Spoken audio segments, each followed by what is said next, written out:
真舒服。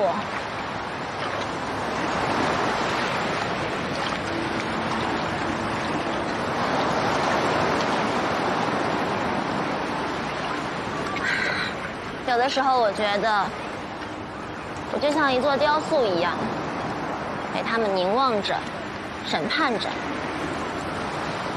但只要他们越是诋毁我，我就要站得更直。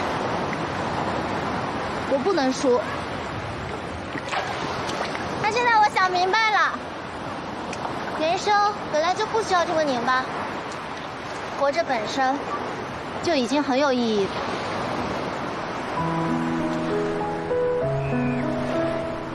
这个世界不存在真正的治愈，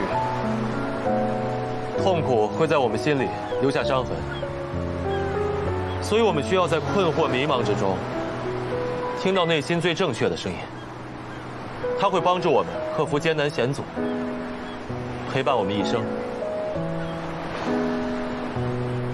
这是我心理咨询师告诉我的，送给你和我。走。